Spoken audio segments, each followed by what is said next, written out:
Ask most regional casino marketers where their revenue comes from, and the answer is some version of our top players. Ask them where new customer acquisition fits in their annual marketing plan, and the answers get a little quieter. That gap is the problem. For a regional casino, the math behind your revenue is more fragile than it looks. The top 20 to 30% of your carded players are generating close to 80 to 90% of your gaming revenue. The middle is thinner than the industry talks about. And the top of the funnel, the people in your market who haven't crossed your threshold yet, gets a fraction of the attention that the database reactivation gets. That works fine until it doesn't. Welcome to Drive Time Marketing.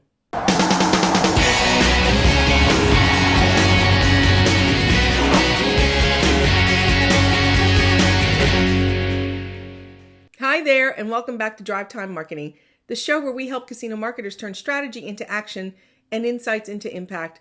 I'm Julia Carcamo, and today we're talking about something that I don't hear a lot of casino marketers talk about: acquisition. The casino industry is in the midst of a generational shift in consumer behavior. The American Gaming Association's tracking shows the average age of U.S. casino visitors dropped from 49.6 in 2019 to 41.9 in 2024. And the AGA's 2025 Attitude Survey notes the average age remains well below pre-pandemic levels. The industry is getting younger. Properties that aren't deliberately acquiring against that shift aren't holding steady. They're aging in place while everyone else is getting younger. Going after younger players is a brand-level repositioning, not a player rewards tweak. And the industry-wide growth isn't happening evenly. The AGA's 2026 State of the States report puts total U.S. commercial gaming at a record $78.6 billion in 2025, but the breakdown matters. Land-based casino gaming grew just 2.3%, while iGaming grew 27.6%, and sports betting grew 22.8%. In Pennsylvania and New Jersey, iGaming revenue exceeded land-based casino revenue for the first time. The funnel into a regional brick-and-mortar property is harder to fill than it was 5 years ago. Not easier. New customer acquisition isn't a growth play for regional casinos, it's a sustainability play. And the work it requires looks different than what most marketing departments are funded and structured to do. Now, while many think the database will save us, I would argue that it won't. The instinct in regional casino marketing, for good reason, is to put the budget where the measurable return is. The database delivers. Reinvestment is trackable. Player development conversations move the needle on Theo-based comp programs. Free play campaigns have attribution. None of that is wrong, but it has a ceiling. You can't reactivate your way out of demographic gravity. You can't Theo comp someone who isn't already in the system. Database marketing, by definition, is closed loop. It works on people you already have, and every database is bleeding from the bottom every year as your oldest, most loyal players visit less or stop coming. The honest version of the story is, if the only marketing investment your property is making is in remarketing to known players, your revenue is on a slow timer. The funnel above the database has to feed it, or eventually there's nothing left to reactivate. You can't reactivate your way out of demographic gravity. This is the case for what I've called the two-lane guest strategy, keeping the reactivation lane funded while building a separate, deliberate acquisition lane that feeds it. The mistake isn't choosing between them, it's pretending one lane can do the work for two. But let's define new so we're all on the same page. When we talk about new customers in a regional casino context, we're not usually talking about new markets. We're talking about people who live inside your drive time radius and haven't visited yet, or haven't visited recently enough to be in your active file. That distinction matters because it completely changes the strategy. A destination casino acquires new customers by competing for travel decisions on a national scale.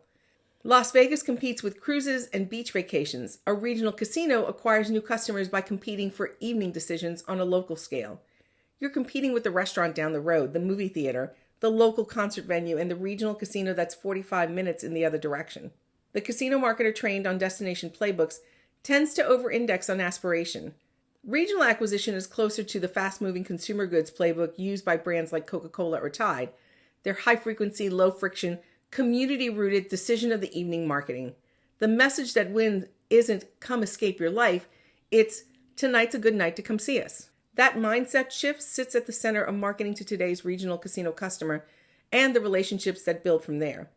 The strategies that drive new customer acquisition for regional casinos cluster around 3 principles, and almost every tactical decision you will consider fits within one of them.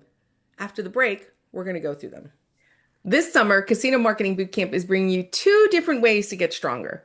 First, there's Casino Marketing Bootcamp Midwest, happening August 4th, 5th, and 6th in Tulsa. This is where we really put the bootcamp into Casino Marketing Bootcamp. It's hands-on, practical, and built for casino marketers who need time to step back, think clearly, and build stronger marketing plans and calendars. The tagline says it best: it's where your ideas become your blueprint for success. Then later in the month, on August 24th and 25th, we're launching the new Casino Marketing Bootcamp, Direct Marketing.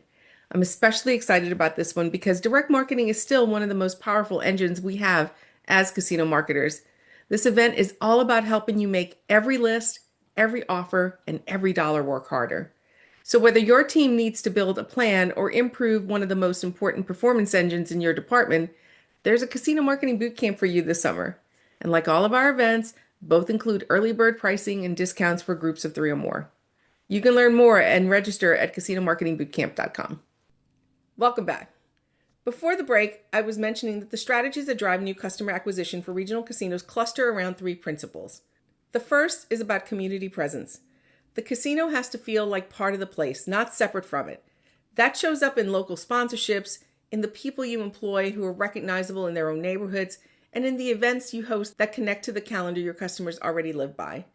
It also shows up in your media buy: drive time radio, local TV, geo-targeted digital, and outdoor in your trade area are doing more for new customer acquisition than most marketing departments give them credit for, because they're building familiarity in the market over time. And familiarity is what gets a first-time visitor in the door when the decision moment arrives. The paid media mix that works for regional casinos looks different from a destination operator's plan, and that difference is intentional. Now, the next principle is the first visit experience. It has to earn the second visit. This is where the marketing team has to push back into operations. Acquisition spend that brings a new customer to a property where the floor is understaffed, where the Players Club desk has a 15-minute line, or the food experience disappoints, that spend is being lit on fire. New customer acquisition compounds on top of a property that delivers, but it evaporates on top of a property that doesn't. Marketing is held accountable for the revenue number, but experience is what produces it, and the 2 functions have to stop being treated as separate. The third principle is that the brand has to be doing the work. Most regional casinos operate under a brand that says nothing.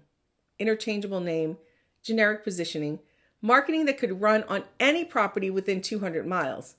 That's a competitive vulnerability in good times and a survival problem in bad ones.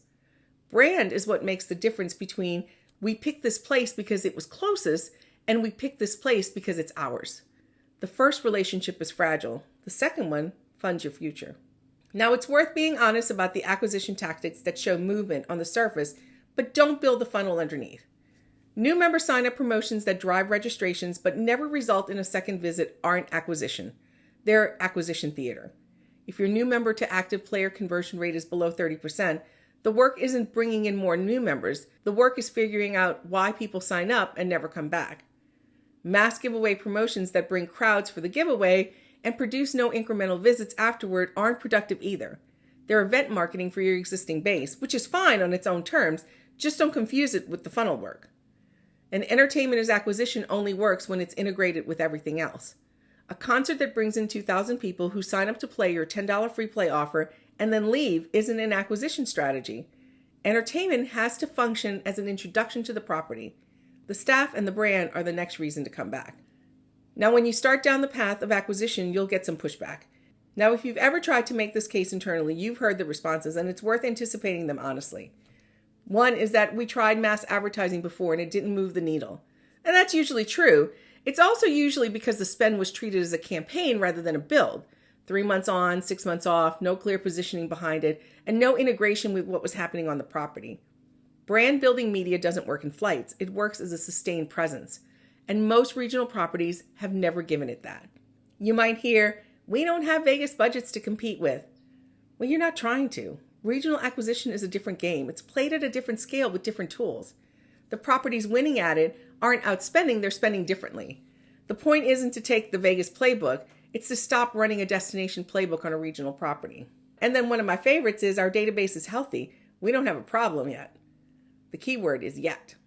The math problem in regional casino marketing is rarely visible in this quarter's results. It's visible in the trended 5-year curve, and by the time that curve turns, it's 3 years too late to start the work.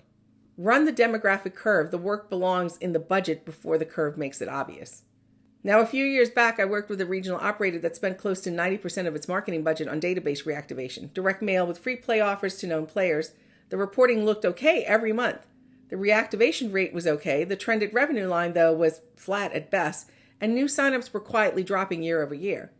When we finally ran the demographic curve on top of their segments, the average age was 71, and the replacement rate at the top was negative. The marketing program was working exactly as designed, but the property was still running out of customers. If you're the marketing executive who already knows this is a problem and is trying to get it funded, the case worth making is the math one. Quantify the percentage of your gaming revenue that comes from your top decile, then quantify the percentage of your marketing budget going to the people who are already in that decile versus the funnel that feeds it. The gap between those two numbers is a case for acquisition investment, and in most regional casinos, it's pretty stark. That kind of lopsided spending is exactly what an honest annual marketing plan should surface, not hide. Then add the demographic curve. The industry's average customer age has fallen by nearly 8 years since 2019. Where does your active file sit relative to that? How many of your top players are over 65, over 70? What's the replacement rate looking like in your active file year over year? Operators rarely run this number because it's uncomfortable, and running it makes the funnel case impossible to ignore. Now, acquisition spend doesn't have to compete with retention spend. They're doing different jobs. But until the funnel fill conversation is happening alongside the reinvestment conversation, the property is being managed for the present at the expense of the future. That balance between filling the funnel and protecting the base is the architecture of a casino marketing strategy that holds up over time. Now, before any of this becomes a strategy document, you have to run a self-check. 6 questions that you ask and answer honestly. What percentage of last year's marketing budget went to people already in your database versus people not yet in it? What's your new member to active player conversion rate at 90 days? When did you last walk your own property as a first-time stranger? No comp, no announcement, no host. What percentage of your top decile is over 65 or over 70? What would a stranger in your trade area who's never visited say your property stands for? And finally, if you removed your loyalty program tomorrow, what would still bring someone in? New customer acquisition for a regional casino isn't glamorous work, and it doesn't produce the same week-over-week reporting cleanliness that reactivation does. It's slower. It's harder to attribute. It requires marketing to operate as part of the property strategy, not as a campaign running function downstream of it. But the properties that figure it out, that get serious about the top of funnel while the rest of the industry over-focuses on the middle, are the ones that will still be growing 5 and 10 years from now. The ones that don't will be reactivating a shrinking database and wondering where the customers went. Thanks for joining me on this week's edition of Drive Time Marketing.